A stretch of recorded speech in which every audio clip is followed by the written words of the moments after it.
ನಮಸ್ಕಾರ ಪ್ರೇಕ್ಷಕರೇ, ನಮ್ಮ ಚಾನಲ್ಗೆ ಸ್ವಾಗತ. ರೆಗ್ಯುಲರ್ ಆಗಿ ನಾವು ಮೊರಾರ್ಜಿ ದೇಸಾಯಿ ಸ್ಕೂಲ್ ಅಡ್ಮಿಷನ್ಗೆ ಸಂಬಂಧಿಸಿದಂತೆ ಅಪ್ಡೇಟ್ಗಳನ್ನು ಕೂಡ ಮಾಡ್ತಾ ಬಂದಿದ್ದೀವಿ. ಇಂದಿನ ದಿನಗಳಲ್ಲಿ ನಾವು ಏನು ಮಾಡ್ತಾಯಿದ್ದೀವಿ ಅಂತಂದರೆ, ನಿಮ್ಮ ಒಂದು ಕಾಮೆಂಟ್ಸ್ಗಳಿಗೆ ಓದಿ ಅದಕ್ಕೆ ತಕ್ಕಂಥ ಸೊಲ್ಯೂಷನ್ ಸಿಗುತ್ತೆ ಕೂಡ ಅಂತ ಪ್ರಯತ್ನ ಮಾಡ್ತಾಯಿದ್ದೀವಿ. ಸತತವಾಗಿ 2-3 ವರ್ಷದಿಂದ KEದವರು ಏನು ಮಾಡ್ತಾಯಿದ್ದಾರೆ ಅಂತಂದರೆ, ಈ ಒಂದು ಕೌನ್ಸಿಲಿಂಗ್ ಪ್ರಕ್ರಿಯೆಯನ್ನು ಮಾಡ್ತಾಯಿದ್ದಾರೆ. ಆ ಒಂದು ಬೇಸಿಸ್ ಮೇಲೆ ನಾನು ನಿಮಗೆ ಅಂದರೆ ಆ ಒಂದು ವರ್ಕಿಂಗ್ ಈ 2-3 ವರ್ಷದಿಂದ ನೋಡಿರುವಂಥ ಒಂದು ಎಕ್ಸ್ಪೀರಿಯನ್ಸ್ ಮೇಲೆ ನಾನು ಈ ಒಂದು ನಿಮ್ಮ ಕಾಮೆಂಟ್ಸ್ಗಳಿಗೆ ಓದಿ ಅದಕ್ಕೆ ಸೀಟ್ ಸಿಗುತ್ತೆ ಇಲ್ಲ ಅನ್ನೋದ್ರ ಬಗ್ಗೆ ಮಾಹಿತಿನ ಕೊಡ್ತೇನೆ. ಈಗಾಗಲೇ 2ನೇ ಸುತ್ತಿನ ಕೌನ್ಸಿಲಿಂಗ್ ಪ್ರಕ್ರಿಯೆ ಆರಂಭವಾಗಿದೆ. 2ನೇ ಸುತ್ತಿನ ಒಂದು ಹಂಚಿಕೆ ಪಟ್ಟಿನೂ ಕೂಡ ಬಿಡುಗಡೆ ಮಾಡಲಾಗಿದೆ. ಅದಕ್ಕೆ ಕೊನೆಯ ದಿನಾಂಕ ಒಂದು ನಿಗದಿಪಡಿಸಬೇಕಷ್ಟೇ. ಅದನ್ನು ನಾಳೆಗೆ ಅಥವಾ ನಾಳೆ ರಜೆ ಇರುವುದರಿಂದ ನಾಡಿದ್ದು ನಿಮಗೆ ಅಪ್ಡೇಟನ್ನು ಮಾಡ್ಬೋದು. ಈಗಾಗಲೇ ಯಾರೆಲ್ಲ ವಿದ್ಯಾರ್ಥಿಗಳಿಗೆ ಸೀಟ್ ಸಿಕ್ಕಿದೆ ಅಂಥ ವಿದ್ಯಾರ್ಥಿಗಳಿಗೆ ಮುಂದಿನ ತಯಾರಿಯನ್ನು ಮಾಡ್ಕೋಬೇಕು. ಅಂದರೆ ದಾಖಲಾತಿಗಳನ್ನು, ಅಡ್ಮಿಷನ್ ಪ್ರೊಸೆಸ್ಗಳನ್ನು ನೋಡ್ಕೋಬೇಕಾಗತ್ತೆ. ಯಾರೆಲ್ಲ ಸೀಟ್ ಸಿಕ್ಕಿಲ್ಲ ಅಂತ ವಿದ್ಯಾರ್ಥಿಗಳು ಕೂಡ ನನಗೆ ಕಾಮೆಂಟ್ಸನ್ನು ಹಾಕಿದ್ದಾರೆ. ಅವರ ಪಾಲಕರು ಕೂಡ ನನಗೆ ಕಾಮೆಂಟ್ಸ್ ಹಾಕಿದ್ದಾರೆ. ಎಲ್ಲರಿಗೂ ಕೂಡ ಧನ್ಯವಾದಗಳು ನಿಮ್ಮ ಒಂದು ಪ್ರಾಬ್ಲಮನ್ನು ಶೇರ್ ಮಾಡಿದ್ದಕ್ಕೆ. ನೋಡೋಣ ಎಷ್ಟು ರೀತಿಯಾಗಿ ನಮ್ಮ ಕಡೆಯಿಂದ ಆಗುತ್ತೆ ಅಷ್ಟು ನಾವು ಪ್ರಯತ್ನ ನಮಗೆ ಮಾರ್ಗದರ್ಶನ ಕೊಡಲಿಕ್ಕೆ ಕೂಡ ಸಹಾಯ ಮಾಡ್ತೇವೆ. ನಮ್ಮ ಚಾನಲ್ ನೀವು ಹೊಸಬರಾಗಿದ್ದರೆ ಸಬ್ಸ್ಕ್ರೈಬ್ ಕೂಡ ಮಾಡಿಕೊಳ್ಳ್ರಿ, ಸಪೋರ್ಟನ್ನು ಕೂಡ ಮಾಡೋದನ್ನು ಮರಿಬೇಡಿ. ಹಾಗಾದರೆ ಡೈರೆಕ್ಟಾಗಿ ಏನು ಮಾಡ್ತೇನೆ ಅಂತಂದರೆ, ಇವಾಗ ನೀವು ಹಾಕಿರುವಂಥ ಕಾಮೆಂಟ್ಸನ್ನು ಓದಿ ಅದಕ್ಕೆ ಏನೋ ಒಂದು 2 ವರ್ಷದ ಒಂದು ಎಕ್ಸ್ಪೀರಿಯನ್ಸ್ ಮೇಲೆ ನಾನು ಕಾಮೆಂಟ್ಸ್ ಸಿಗುತ್ತೆ ಬಿಡುತ್ತೆ ಅಂತ ಹೇಳ್ತಾ ಇದ್ದೀನಿ. ಬೇಜಾರು ಕೂಡ ಮಾಡ್ಕೊಳಕ್ಕೆ ಹೋಗಬೇಡ್ರಿ. ಸೀಟ್ ಈ ಥರ ಹೇಳಿದಾರಲ್ಲಪ್ಪ ಅಂತೇಳಿ. ಯಾಕಂತಂದರೆ ಈಗಿನ ದಿನಗಳಲ್ಲಿ ತುಂಬ ಕಾಂಪಿಟೇಷನ್ ಇರೋದರಿಂದ ಪ್ರತಿ ವರ್ಷದಿಂದ ವರ್ಷಕ್ಕೆ ಏನಾಗ್ತಾ ಇದೆ ಅಂತಂದರೆ, ಸೀಟ್ಗಳು ಅಷ್ಟೇ ಇದ್ದಾವೆ, ಆದರೆ ವಿದ್ಯಾರ್ಥಿಗಳ ಸಂಖ್ಯೆ ಜಾಸ್ತಿ ಆಗ್ತಾ ಇದೆ. ಇವೆಲ್ಲ ಕಾರಣಗಳಿಂದ ಏನಾಗ್ತಾ ಇದೆ ಅಂತಂದರೆ, ಭಾಳಷ್ಟು ವಿದ್ಯಾರ್ಥಿಗಳಿಗೆ ಸೀಟ್ ಸಿಗದೇ ಇರ್ಬೋದು, ಆಮೇಲೆ ಒಂದಷ್ಟು ವಿದ್ಯಾರ್ಥಿಗಳಿಗೆ ಸಿಗಬಹುದು. ಯಾಕಂದರೆ ಈಗ ಏನಾಗ್ತದೆ ಅಂತಂದರೆ, ಮೊದಲಿನ ದಿನಗಳಲ್ಲಿ ಏನಾಗ್ತಾ ಇರಲಿಲ್ಲ, ಅಷ್ಟೊಂದು ವಿದ್ಯಾರ್ಥಿಗಳು ಏನು ಮಾಡ್ತಾ ಇರಲಿಲ್ಲ, ಹಾಸ್ಟೆಲ್ಗಳಿಗೆ ಇಂಪಾರ್ಟೆನ್ಸ್ ಕೊಡ್ತಾ ಇರಲಿಲ್ಲ. ಬಟ್ ಇವಾಗ ಬರ್ತಾ ಏನಾಗ್ತಾ ಇದೆ ಅಂತಂದರೆ, ತುಂಬಾ ಇಂಪಾರ್ಟೆನ್ಸ್ ಕೊಡೋದರಿಂದ ಹೋದ ವರ್ಷಕ್ಕಿಂತ ಈ ವರ್ಷ 25% ವಿದ್ಯಾರ್ಥಿಗಳ ಅಪ್ಲಿಕೇಶನ್ ಜಾಸ್ತಿ ಆಗಿದೆ, ಕಾಂಪಿಟೇಷನ್ ಕೂಡ ಜಾಸ್ತಿ ಆಗಿದೆ. ಈ ಮೊದಲನೇ ಕಾಮೆಂಟ್ಸ್ ಬಂದಿರುವಂಥದ್ದು ಗದಗ ಜಿಲ್ಲೆಯಲ್ಲಿ ಇರುವಂತಹ ಗದಗ ಜಿಲ್ಲೆಯ ರೋಣ ತಾಲೂಕಿನ ಕರುಣಾ ಹಿರೇಮೆಟ್ ಅಂತ. ಇವರು 65 marks GM category 3rd B ಲಿಸ್ಟ್ಗೆ ಬಂದಿಲ್ಲ ಸರ್ ಅಂತ ಹೇಳ್ತಾ ಇದ್ದಾರೆ. ಹೌದು, ಯಾಕಂತಂದರೆ ಅಲ್ಲಿ ಕಟ್ ಆಫ್ ಆಗಿರೋದೇ ತುಂಬ ಜಾಸ್ತಿ ಆಗಿದೆ. ಆಮೇಲೆ 3rd B ಇರ್ಬೋದು, 3rd B ಮತ್ತು 3A, ಆಮೇಲೆ 2A. ಈ ಒಂದು ಕಾಸ್ಟ್ದವರು ಒಂಥರ ಜನರಲಾಗಿ ಕನ್ಸಿಡರ್ ಮಾಡ್ತಾರೆ. ಆದರೆ 65 ಕೂಡ ಹತ್ತಿಲ್ಲ ಅಂತಂದರೆ ಅದಕ್ಕೆ ಏನಂತಂದರೆ, ನಿಮ್ಮ ಏರಿಯಾದಲ್ಲಿರುವಂಥ ಕಾಂಪಿಟೇಷನ್ಸ್, ಅಂದರೆ ನಿಮ್ಮ ಏರಿಯಾದಲ್ಲಿ 3rd B ವಿದ್ಯಾರ್ಥಿಗಳು ಹೆಚ್ಚಿನ ಪರ್ಸೆಂಟೇಜ್ ಮಾಡಿರುವಂಥ ವಿದ್ಯಾರ್ಥಿಗಳು ಇರೋದರಿಂದ ಅವ್ರಿಗೆ ಸೀಟ್ ಸಿಕ್ಕಿದೆ, ನಿಮ್ಮಗಳಿಗೆ ಸೀಟ್ ಸಿಕ್ಕಿಲ್ಲ. ಬಟ್ ಹಾಗಂತ ತೊಂದರೆ ಬೇಜಾರು ಮಾಡ್ಕೊಳ್ಳೋಂಥ ಅವಶ್ಯಕತೆ ಇಲ್ಲ. ಇನ್ನೂ ಒಂದು ಚಾನ್ಸ್ ಇದೆ ನಿಮಗೆ, 3rd ರೌಂಡ್ ಚಾನ್ಸ್ ಇದೆ. ಅದು ಮುಂದಿನ ಈ ಮಂತ್ ಎಂಡಿಂಗಲ್ಲಿ ನಿಮಗೆ ಅಪ್ಡೇಟ್ ಆಗುತ್ತೆ. ಅಲ್ಲಿ ಕೂಡ ನೀವು ಪ್ರಯತ್ನ ಮಾಡಿ. ಸರ್, ನಮ್ಮದು ಬೆಳಗಾವಿ ಜಿಲ್ಲೆ, ನಮ್ಮ ಮಗಳದು 82 ಸ್ಕೋರ್ ಆಗಿದೆ. ಈ 2nd ರೌಂಡಲ್ಲಿ ಸೆಲೆಕ್ಷನ್ ಆಗಿಲ್ಲ. ನಮ್ಮದು ಅಪ್ಪರ್ ಕಾಸ್ಟ್ ಇದೆ, ನೋಡಿ ಹೇಳಿ. ನೋಡಿ ಮಾನ್ಯರು, ಏನಾಗಿದೆ ಅಂತಂದರೆ, ಇವಾಗ 82ಗೆ ನಿಮ್ಮದು ಸೀಟ್ ಬರಬೇಕಿತ್ತು. 82 ಹೋದ ವರ್ಷದ ವ್ಯತ್ಯಾಸ ನೋಡ್ತಾ ಇದ್ದೀರಿ. 82ಗೆ ಫಸ್ಟ್ ರೌಂಡ ಮತ್ತು 2nd ರೌಂಡಲ್ಲಿ ಸೀಟ್ ಸಿಕ್ಕಿದೆ. ಬಟ್ ಅಪ್ಪರ್ ಕಾಸ್ಟ್ ಇದೆ ಕೂಡ ಅಂತ ಹೇಳ್ತಾ ಇದ್ದೀರಿ. ಸೀಟ್ ಸಿಗಬೇಕಿತ್ತು. ಬಟ್ ಏನಾಗಿದೆ ಅಂತಂದರೆ, ನಿಮ್ಮ ಒಂದು ಬೆಳಗಾವಿ ಜಿಲ್ಲೆಯಲ್ಲಿ ಏನೋ ಒಂದು ಅಪ್ಲಿಕೇಶನ್ ಸಂಖ್ಯೆ ಇದೆ, ಅದು ಜಾಸ್ತಿ ಆಗಿರೋದರಿಂದ, ಎಲ್ಲ ಜಿಲ್ಲೆಗಳು ಕೂಡ ಆಗಿದೆ, ನಿಮ್ಮ ಒಂದೇ ಜಿಲ್ಲೆ ಅಂತೆಲ್ಲ, ವಿದ್ಯಾರ್ಥಿಗಳ ಸಂಖ್ಯೆ ಜಾಸ್ತಿ ಆಗಿರೋದರಿಂದ ಮತ್ತು ಪರ್ಸೆಂಟೇಜ್ ಕೂಡ ಜಾಸ್ತಿ ಆಗಿರೋದರಿಂದ, ಸೀಟ್ಗಳ ಪ್ರಮಾಣ ಕಡಿಮೆ ಇರೋದರಿಂದ ಈ ಥರ ಆಗಿರುವಂಥದ್ದು. ಅದರ ಜೊತೆಗೆ ಒಂದು ಪ್ರಾಬ್ಲಮ್ ಕೂಡ ಏನಾಗಿದೆ ಅಂತಂದರೆ, KEದವರು ಸರಿಯಾದಂಥ ಒಂದು ಏನು ಮಾಡಿಲ್ಲಪ್ಪ ಅಂತಂದರೆ, ಕ್ಲಾರಿಟಿಯಾಗಿ ಒಂದು ಅಪ್ಡೇಟನ್ನು ಕೂಡ ಮಾಡಿಲ್ಲ. ಅದು ಸ್ವಲ್ಪ ಕನ್ಫ್ಯೂಷನ್ ಇದೆ, ಅಷ್ಟೊಂದಂತಿಲ್ಲ. ಒಂದು 95% ಕರೆಕ್ಟ್ ಇದೆ, 5% ಕನ್ಫ್ಯೂಷನ್ ನನಗೂ ಕೂಡ ಇದೆ. ಅದನ್ನು ಅವರು ಬಗೆಹರಿಸೋದಂತೂ ಇಲ್ಲ. ಬಟ್ 82%ಗೆ ಸಿಗಬೇಕಿತ್ತು. ಬಟ್ ತೊಂದರೆ ಇಲ್ಲ, ಇನ್ನೂ ಒಂದು ರೌಂಡ್ ಇದೆ, ನೀವು ಪ್ರಯತ್ನವನ್ನು ಮಾಡಿ. ನಮ್ಮದು Haveri district, Haveri 3B category ಇದೆ. 84 ಆಗಿದೆ. 84 ಆಗಿದೆ ಅಂದರೆ 2nd ರೌಂಡಲ್ಲಿ ಸೆಲೆಕ್ಷನ್ ಆಗಿಲ್ಲ ಅಂತ ಹೇಳ್ತಾ ಇದ್ದಾರೆ. ಅದೇ ಹೇಳಿದ್ನಲ್ಲ, 3B 3A 2A ಇವೆಲ್ಲ ಕಾಸ್ಟ್ಗಳು ಜನರಲ್ಲೇ ಜಾಸ್ತಿ ಆಗೋದ್ರು, ಜನರಲ್ಲೇ ಜಾಸ್ತಿ ಕನ್ಸಿಡರ್. ಮತ್ತು ಇವುಗಳಿಗೆ ಸೀಟ್ ತುಂಬ ಕಡಿಮೆ ಇರ್ತವೆ, ತುಂಬ ಕಡಿಮೆ ಸೀಟ್ ಇರೋದು. ಹೀಗಾಗಿ ಇದೇ ಕಾಸ್ಟ್ ಮೇಲೆ ನಂಗೆ ಸೀಟ್ ಸಿಗಬೇಕಂದ್ರೆ ತುಂಬ ಕಷ್ಟ ಆಗುತ್ತೆ. ಬಟ್ 80 ಮೇಲೆ ಇದೆ ಅಂದಮೇಲೆ ಈಸಿಯಾಗಿ ಸಿಗಬೇಕಿತ್ತು. ಏನೋ ಒಂದು ನೀವು ಒಂದು ಜಿಲ್ಲೆಗಳನ್ನು ಸೆಲೆಕ್ಷನ್ ಮಾಡೋದರಲ್ಲಿ ಪ್ರಾಬ್ಲಮ್ ಇದೆಯೋ, ಅಥವಾ ಅವರು ನೀವು ಹಾಕಿರುವಂಥ ಜಿಲ್ಲೆಗಳಲ್ಲಿ ಸೀಟ್ ಕಡಿಮೆ ಇದೆಯೋ ಅದು ಕೂಡ ಒಂದು ಕ್ಲಾರಿಟಿ ಇಲ್ಲ. ಬಟ್ ತೊಂದರೆ ಇಲ್ಲ, ಇನ್ನೊಂದು ರೌಂಡ್ ಇದೆ ನಿಮಗೆ, ಅದರಲ್ಲಿ ಚಾನ್ಸಸ್ ನೋಡ್ಕೊಳ್ರಿ. 48 ವಿಜಯನಗರ SC 3 ರೌಂಡ್ ಆಗುತ್ತಾ ಅಂತ ಕೇಳ್ತಿದ್ದಾರೆ. 48 ತುಂಬ ಕಡಿಮೆ ಇದೆ ಡಿಯರ್. ಬಟ್ ಪ್ರಯತ್ನ ಮಾಡಿ, ಆದರೆ ಆಗ್ಬೋದು, ಇಲ್ಲ ಅಂದ್ರೆ ಇಲ್ಲ. Please tell me, my daughter taken 92 minority Moraji Desai Residential School, Dr. APJ Abdul Kalam School, CBSE School, education good. Please explain me, sir. Thank you. So ನೋಡಿ APJ Abdul Kalam school CBSE ಇದೆಯಲ್ಲ, so ರೀಸೆಂಟಾಗಿ CBSEಗಳನ್ನು ಈಗ ನಮ್ಮಲ್ಲಿ ಬದಲಾವಣೆ ಮತ್ತು ಅಪ್ಡೇಟ್ಗಳನ್ನು ಕೂಡ ಮಾಡ್ತಾ ಇದ್ದಾರೆ. ತುಂಬ ಚೆನ್ನಾಗಿ ಅಪ್ಡೇಟ್ ಮಾಡ್ತಾ ಇದ್ದಾರೆ. ಸೊ ಮೊದಲಿನ ದಿನಗಳಲ್ಲಿ ನಮಗೆ ಅಲ್ಲಿ ಕಂಪ್ಯೂಟರ್ ಎಜುಕೇಷನ್ ಸರಿಯಾಗಿ ಸಿಗ್ತಿರಲಿಲ್ಲ, ಟೀಚರ್ಸ್ ಅವೈಲಬಿಲಿಟಿ ಇರಲಿಲ್ಲ, ಈ ರೀತಿ ಪ್ರಾಬ್ಲಮ್ ಇರ್ತಿತ್ತು.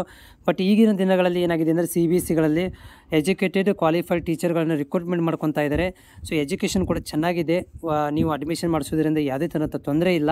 ಬಟ್ ಏನಾಗೋದು ಅಂದರೆ ಫುಡ್ ಪ್ರಾಬ್ಲಮ್ ವಿದ್ಯಾರ್ಥಿಗಳಲ್ಲಿ ಫುಡ್ ಪ್ರಾಬ್ಲಮ್ ಒಂದೇ ಆಗೋದು. ಏನಂತಂದರೆ ಮನೆಯದು ಅದಕ್ಕೆ ಕಂಪ್ಯಾರಿಸನ್ ಮಾಡಿದಾಗ ವಿದ್ಯಾರ್ಥಿಗಳು ಹೊಂದಾಣಿಕೆ ಆಗೋದಿಲ್ಲ. ಮನೆ ಥರನಂತೂ ಫುಡ್ ಆಗೋದಿಲ್ಲ. ಯಾಕಂದರೆ ಅದು ಬಲ್ಕಲ್ಲಿ ಪ್ರೊಡಕ್ಷನ್ ಫುಡ್ಡನ್ನು ಮಾಡ್ತಾ ಇರ್ತಾರೆ. ಸೊ ಉಪ್ಪು ಖಾರದಲ್ಲಿ ವ್ಯತ್ಯಾಸ ಆಗ್ಬೋದು, ಒಬ್ಬರಿಗೆ ಉಪ್ಪು ಇಷ್ಟ ಆಗ್ಬೋದು, ಒಬ್ಬರಿಗೆ ಖಾರ ಇಷ್ಟ ಆಗ್ಬೋದು. ಅದನ್ನೆಲ್ಲ ನ್ಯೂಟ್ರಲಲ್ಲಿ ಅಡುಗೆ ಮಾಡ್ತಾ ಇರೋದರಿಂದ ವಿದ್ಯಾರ್ಥಿಗಳಲ್ಲಿ ಫುಡ್ ಮಾತ್ರ ಪ್ರಾಬ್ಲಮ್ ಆಗುತ್ತೆ. ಉಳ್ಕಿದ ರಿಮೈನಿಂಗ್ ಎಲ್ಲ ಚೆನ್ನಾಗಿರುತ್ತೆ. ಈಗ ನಂದು ಥರ್ಡ್ ರೌಂಡಲ್ಲಿ ಇರುತ್ತಾ ಸರ್? ನಮಗೆ ಹುಡುಗಿ 32 ಮಾರ್ಕ್ಸ್ ತೊಗೊಂಡಿದ್ದಾರೆ. ಕಲಬುರಗಿ ಕೆಟಗರಿ SC ಕೆಟಗರಿ ಇದೆ. ಸೊ ಥರ್ಡ್ ರೌಂಡ್ ಇದೆ. ಹೋದ ವರ್ಷ ಥರ್ಡ್ ರೌಂಡ್ ಮಾಡಿದ್ದಾರೆ. ಲಾಸ್ಟಿಗೆ ಮಿಕ್ಕಿ ಉಳಿದಿರುವಂಥ ಸೀಟನ್ನು ಕೂಡ ಮಾಡ್ಕೊಂಡಿದ್ದಾರೆ. ಸೊ ಥರ್ಡ್ ರೌಂಡನ್ನು ಕೂಡ ಮಾಡ್ತಾರೆ. ಸೀಟ್ ಉಳಿದ್ರೆ ಯಾರು ಈಗ ಸೆಕೆಂಡ್ ರೌಂಡಲ್ಲಿ ಸೀಟ್ ಸಿಕ್ಕವರಿಗೆ ಸೀಟ್ ಏನಾದರೂ ಹೋಗಲಿಲ್ಲ ಅಂತಂದರೆ ಆ ಸೀಟ್ಗಳನ್ನು ಥರ್ಡ್ ರೌಂಡಿಗೆ ಕನ್ಸಿಡರ್ ಮಾಡ್ತಾರೆ. ಥರ್ಡ್ ರೌಂಡಿಗೆ ಮತ್ತೊಮ್ಮೆ ಏನು ಮಾಡ್ತಾರೆ ಅಂದರೆ ಯಾರಿಗೆ ಸೀಟ್ ಸಿಕ್ಕಿದಂಥ ವಿದ್ಯಾರ್ಥಿಗಳಿಗೆ ಕೌನ್ಸಿಲಿಂಗನ್ನು ಪ್ರಕ್ರಿಯೆಯನ್ನು ಮಾಡ್ತಾರೆ. 1,40,000 ರ್ಯಾಂಕ್ SC ಬಂದಿದೆ. ಇದು ನಮ್ಮ ಸಿಸ್ಟ್ರದು. ಓಕೆ, 1,48,000 ರ್ಯಾಂಕ್ ಅವರಿಗೆ ಸೆಲೆಕ್ಟ್ ಆಗಿದೆ. SC female. ನಮ್ಮ ಸಿಸ್ಟ್ರದು 1,20,000 ರ್ಯಾಂಕ್ ಇದೆ, ಆದರೆ ಸೀಟ್ ಸಿಕ್ಕಿಲ್ಲ. ಯಾಕೆ ಈ ಥರ ಅಂದರೆ SC ಕೆಟಗರಿ ನೋಡಿ ಏನಂದರೆ ಇಲ್ಲಿ SC ಕೆಟಗರಿ ರಿಸರ್ವೇಷನ್ ಅಂತ ಇರುತ್ತೆ. ಎಲ್ಲ ಕೆಟಗರಿಯಲ್ಲಿ ರಿಸರ್ವೇಷನ್ ಅಂತ ಇರ್ತವೆ. ಆಯಾ ಕೆಟಗರಿಗೆ ಆಯಾ ಬರುತ್ತೆ. ಫಾರ್ ಎಕ್ಸಾಂಪಲ್ SC ಕೆಟಗರಿಯಲ್ಲಿ ಇದಕ್ಕಿಂತ ಕಡಿಮೆ ಇರೋರಿಗೆ ರ್ಯಾಂಕಲ್ಲಿ ಸಿಕ್ಕಿದೆ ಸೀಟು. ಯಾಕಂದರೆ SC ಕೆಟಗರಿಯವರಿಗೆ ಅವ್ರದ್ದೇ ಆದಂಥ ಒಂದು ರಿಸರ್ವೇಷನ್ ಇದೆ. ಅವ್ರದ್ದೇ ಆದಂಥ ಒಂದಷ್ಟು ಸೀಟ್ಗಳನ್ನು ರಿಸರ್ವ್ ಮಾಡಿರ್ತಾರೆ. ಅದನ್ನು ಯಾರಿಗೂ ಕೊಡೋಕ್ಕೆ ಬರೋದಿಲ್ಲ, ಹೌದಾ? ಸೊ ಆಮೇಲೆ ಬೇರೆ ಕಾಸ್ಟವ್ರಿಗೆ ಕಡಿಮೆ ಸೀಟ್ಗಳು ಅಲಾಟ್ಮೆಂಟ್ ಮಾಡಿರ್ತಾರೆ. ಸೊ ಹೀಗಾಗಿ ಅವರಲ್ಲಿ SCದಲ್ಲಿ ಕಡಿಮೆ ಆ ಒಂದು ಸ್ಕೂಲಿಗೆ ಕಡಿಮೆ ಅಪ್ಲೈ ಮಾಡಿದರೆ ಸೊ ಇದಕ್ಕಿಂತ ಕಡಿಮೆ ಇರೋರಿಗೂ ಕೂಡ ಸೀಟ್ ಸಿಗಬಹುದು SC ಇದ್ದಾರೆ. ಯಾಕಂದರೆ ಅದು ರಿಸರ್ವ್ ಕೆಟಗರಿ ಇದೆ, ಅದನ್ನು ಕಂಪ್ಯಾರಿಸನ್ ಮಾಡೋಕ್ಕೆ ಬರೋದಿಲ್ಲ. ನಿಮ್ಮ ಕೆಟಗರಿ ಚೇಂಜ್ ಆಗಿದ್ದರೆ ಅದು SC ಕಂಪ್ಯಾರಿಸನ್ ಮಾಡೋ ಹಾಗಿಲ್ಲ. ಸರ್, ನನ್ನ ಮಗಳದ್ದು 57 ಮಾರ್ಕ್ಸ್ ಬಂದಿದೆ. ಎರಡನೆಯ ಸುತ್ತಿನಲ್ಲಿ ಬಂದಿಲ್ಲ. ಸೊ ಮೂರನೇ ಸುತ್ತಿಗೆ ಕೂಡ ಟ್ರೈ ಮಾಡೋಣ. ಮೂರನೇ ಸುತ್ತಲ್ಲಿ ಆಲ್ಮೋಸ್ಟ್ ನೋಡಿ, ಮೂರನೇ ಸುತ್ತಲ್ಲಿ ಎಲ್ಲರಿಗೂ ಸಿಗುತ್ತೆ ಅಂತ ಹೇಳೋಕ್ಕಾಗೋದಿಲ್ಲ. ಏನೋ ಒಂದು 35% ವಿದ್ಯಾರ್ಥಿಗಳಿಗೆ ಸೀಟ್ ಸಿಗ್ಬೋದು. ಎಲ್ಲ 100% ಸಿಗೋದಿಲ್ಲ. ಮತ್ತು ನೀವು ವೇಟ್ ಮಾಡ್ತಿರೋದು ಅದೇ 35 ಸ್ಟೂಡೆಂಟಿಗೆ 100ರಲ್ಲಿ 35 ವಿದ್ಯಾರ್ಥಿಗಳಿಗೆ ಮಾತ್ರ ಸೀಟ್ ಸಿಗುವಂಥ ಚಾನ್ಸಸ್ ಇದೆ. ಸರ್, ನಮ್ಮದು ಕೊಪ್ಪಳ ಜಿಲ್ಲೆ ಕುಷ್ಟಗಿ ತಾಲೂಕು. ಅಭ್ಯರ್ಥಿ ಹೆಸರು ಅನ್ನಪೂರ್ಣ ತಂದೆ ಬಸವರಾಜ ಕುಂದಗೋಳ ಗೋನಾಳ್. ಮಾರ್ಕ್ಸ್ 74 ಆಗಿದೆ. ಸೆಕೆಂಡ್ ಎಷ್ಟು ಬಂದಿಲ್ಲ. ಮುಂದಿನ ಥರ್ಡ್ರಲ್ಲಿ ಆಗುತ್ತಾ ಅಂತ 74 ಆಗ್ಬೋದು. ಹೋದ ವರ್ಷ ಆಗಿದೆ, ಈ ವರ್ಷವೂ ಕೂಡ ನೀವು ಕಾಯಿರಿ. ಯಾಕಂತಂದರೆ ಆಗುತ್ತೆ ಅಂತ ಗ್ಯಾರಂಟಿ ಕೊಡೋಕ್ಕೆ ಬರೋದಿಲ್ಲ.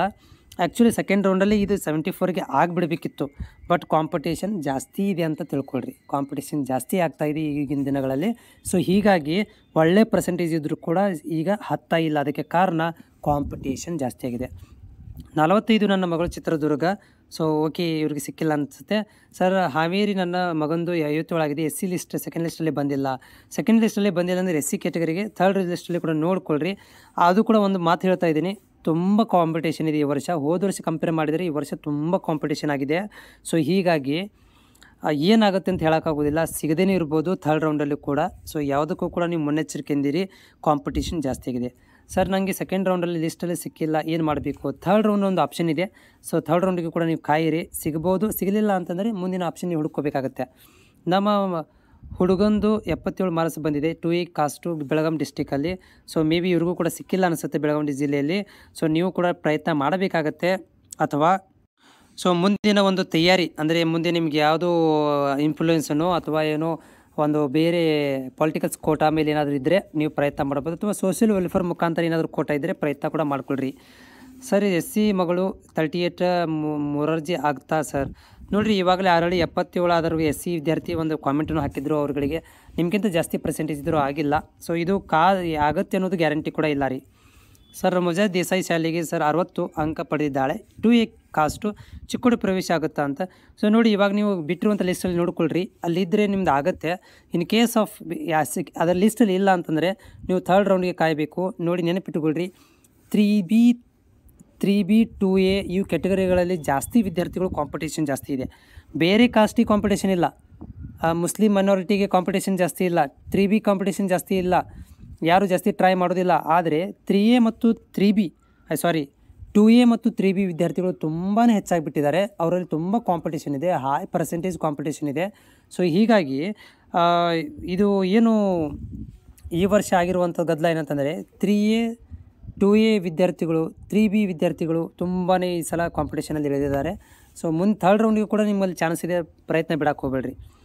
ನಮ್ಮ ಮಗಂದು ಬೆಳಗಾವಿ ಜಿಲ್ಲೆ, ಮಗಳದು 44 ಅಂಕ ಪಡೆದಿದ್ದಾಳೆ. SC ಕ್ಯಾಟಗರಿ 3rd ರೌಂಡಲ್ಲಿ ಸಿಗ್ಬೋದಾ ಅಂತ. 44ಕ್ಕೆ ತುಂಬ ಕಡಿಮೆ ಇದೆ ಮಾನ್ಯರೇ. ಸೊ ಪ್ರಯತ್ನ ಮಾಡಿ ಸೀಟ್ ಸಿಗ್ಬೋದು. ಈ ವರ್ಷದ ತುಂಬ ಕಾಂಪಿಟೇಷನ್ ಇದೆ, ಬಟ್ ಪ್ರಯತ್ನ ಮಾಡುವಂತ ಬಿಡುವಂಗಿಲ್ಲ. 3rd ರೌಂಡ್ಗೆ ಕಾಯಿರಿ. ಸರ್ ನಮ್ಮದು ಮಗ 61 ಮಾರ್ಕ್ಸ್ SC ಕ್ಯಾಟಗರಿ ವಿಜಯನಗರ ಡಿಸ್ಟಿಕಲ್ಲಿ, ಸೆಕೆಂಡ್ ಲಿಸ್ಟಲ್ಲಿನೂ ಹೆಸರು ಬಂದಿಲ್ಲ. ಯಾಕಂದರೆ ಕಟ್ ಆಫ್ ಆಗಿರೋದೇ ನೋಡಿ, ಒಂದಷ್ಟು ಜಿಲ್ಲೆಗಳಲ್ಲಿ ಕಟ್ ಆಫ್ ತುಂಬ ಹೈಕ್ ಆಗಿದೆ. ಸೊ 86ಗೆ ಕಟ್ ಆಫ್ ಆಗಿದೆ, 87ಗೆ ಕಟ್ ಆಫ್ ಆಗಿಬಿಟ್ಟಿದೆ. ಅಂದರೆ ಅಲ್ಲಿಗೆ ಸ್ಟಾಪ್ ಆಗಿಬಿಟ್ಟಿದೆ. ಅಂದರೆ ಅಲ್ಲಿ ಇರುವಂಥ ಸ್ಕೂಲ್ಗಳಿಗೆ ಅಂದರೆ ಫಸ್ಟ್ ರೌಂಡಲ್ಲಿ ತುಂಬ ಸೀಟ್ ಕಡಿಮೆ ಇದ್ದು. ಫಸ್ಟ್ ಆಫ್ ಆಲ್ ಮೊದಲೇ ಲಿಸ್ಟಲ್ಲಿ ಎಲ್ಲರೂ ಅಡ್ಮಿಷನ್ ಮಾಡಿಸ್ಬಿಟ್ಟಿದ್ದಾರೆ. ಮಿಕ್ಕಿ ಉಳಿದಿರುವಂಥ ಸೀಟುಗಳು ಅಂದರೆ ಫಾರ್ ಎಕ್ಸಾಂಪಲ್ ಒಂದು ಸ್ಕೂಲಲ್ಲಿ 100 ಸೀಟ್ ಅದಾವ ಅಂತ ಅನ್ಕೊಳ್ಳೋಣ. ಆಲ್ರೆಡಿ ಅದರಲ್ಲಿ 70% ವಿದ್ಯಾರ್ಥಿಗಳಿಗೆ ಸೀಟ್ ಫುಲ್ ಮಾಡ್ಕೊಂಡ್ಬಿಟ್ಟಿದ್ದಾರೆ. ಫಸ್ಟ್ ರೌಂಡಲ್ಲಿ ಹೋಗಿ ಅಡ್ಮಿಷನ್ ಮಾಡಿಸ್ಬಿಟ್ಟಿದ್ದಾರೆ. ಉಳಿದಿರುವಂಥ 30 ಸೀಟ್ಗಳಿಗೆ ಮಾತ್ರ ಸೆಕೆಂಡ್ ರೌಂಡ್ ಆಗುತ್ತೆ. 100 ಸೀಟಿಗೆ ಆಗೋದಿಲ್ಲ, 30 ಸೀಟ್ಗಳಿಗೆ ಮಾತ್ರ ಆಗುತ್ತೆ. ಆ 30 ಸೀಟುಗಳಲ್ಲಿ ಕಾಸ್ಟ್ ವೈಸ್ ಮತ್ತು ಕ್ಯಾಟಗರಿ ಏನು ಮಾಡ್ತಾರೆ, ಡಿವೈಡ್ ಮಾಡ್ತಾರೆ. 30 ಸೀಟುಗಳನ್ನು SCಗಿಷ್ಟು, STಗಿಷ್ಟು, 2Bಗಿಷ್ಟು, 3Bಗಿಷ್ಟು, 3Aಗಿಷ್ಟು ಅಂತ ಮಾಡ್ತಾರೆ. ಸೊ 30 ಸೀಟುಗಳಲ್ಲಿ ನಿಮ್ಮ SCಗೆ ಎಷ್ಟು ಬರ್ಬೋದು, ಬಂದರೆ 4-5 ಸೀಟ್ ಬರ್ಬೋದು. 4-5ರಲ್ಲಿ 70-80% ಆದರೆ 4-5 ಜನ ಇದು ಬಿಟ್ಟರೆ ಅವ್ರಿಗೆ ಹೋಗಿಬಿಡುತ್ತೆ. ಸೊ ಈ ರೀತಿಯಾಗಿ ಸೆಲೆಕ್ಷನ್ ಆಗೋದ್ರಿಂದ ಈ ಕೆಳಗೆ ಭಾಗದಲ್ಲಿರುವಂಥ ವಿದ್ಯಾರ್ಥಿಗಳಿಗೆ ತುಂಬ ಕಷ್ಟ ಆಗುತ್ತೆ. ಸೊ 3rd ರೌಂಡ್ ಇದೆ, ತೊಂದರೆ ಇಲ್ಲ, ನೋಡಿರಿ, ಟ್ರೈ ಮಾಡಿರಿ. ಸರ್ ನಮ್ಮ ಮಗಳದು ಮಹರ್ಷಿ ಪಾಟೀಲ್ 70 ಅಂಕ ಬಂದಿದ್ದಾವೆ. ನಮ್ಮ ನವಲಗುಂದ ತಾಲೂಕು 2ನೇ ರೌಂಡಲ್ಲಿ ಆಯ್ಕೆ ಆಗಿಲ್ಲ. ಯಾಕೆ? ಸೊ ನೋಡಿರಿ, ನವಲಗುಂದ ತಾಲೂಕಲ್ಲಿ ಈ ಹುಬ್ಬಳ್ಳಿ ತಾಲೂಕು, ಧಾರವಾಡ ತಾಲೂಕು ವಿದ್ಯಾರ್ಥಿಗಳು ನವಲಗುಂದಿಗೆ ಭಾಳ ಟ್ರೈ ಮಾಡ್ತಾರೆ. ಸೊ ಹಿಂಗಿರಬೇಕಾದ್ರೆ ನೀವು SCನೂ ಈ ಕಾಸ್ಟ್ ಇಲ್ಲ ಅಂದಮೇಲೆ ಜನರಲ್ ಕಾಸ್ಟ್ ಯಾವುದು 2A 3A 3B ಬರ್ತವೆ. ಇವುಗಳಲ್ಲಿ ಜಾಸ್ತಿ ಕಾಂಪಿಟೇಷನ್ ಇದೆ. ಎಲ್ಲ ವಿದ್ಯಾರ್ಥಿಗಳಲ್ಲಿ ತುಂಬಾ ಜಾಸ್ತಿ ಟ್ರೈ ಮಾಡ್ತಿರೋದು ಇದೇ ಕಾಸ್ಟಲ್ಲಿ. ಹಿಂಗಿರಬೇಕಾದ್ರೆ ಸೊ ನಿಮಗೆ 70 ಆದರೂ ಕೂಡ ಸೀಟ್ ಸಿಕ್ಕಿಲ್ಲ ಅಂತಂದರೆ ಆ ಒಂದು ಸ್ಕೂಲಲ್ಲಿ 3rd ರೌಂಡಲ್ಲಿ ಜಾಸ್ತಿ ಅಡ್ಮಿಷನ್ಸ್ ಆಗಿಬಿಟ್ಟಿದೆ, ಕಡಿಮೆ ಸೀಟ್ ಇದ್ದಾವೆ. ಹೀಗಾಗಿ ಕಡಿಮೆ ಸೀಟ್ ಇರೋದ್ರಿಂದ ಜಾಸ್ತಿ ಪರ್ಸೆಂಟೇಜ್ ಆದವರಿಗೆ ಸೀಟ್ ಸಿಕ್ಕಿದೆ ಅಂತ ಒಂದು ಎಕ್ಸಾಂಪಲ್ ಇದು.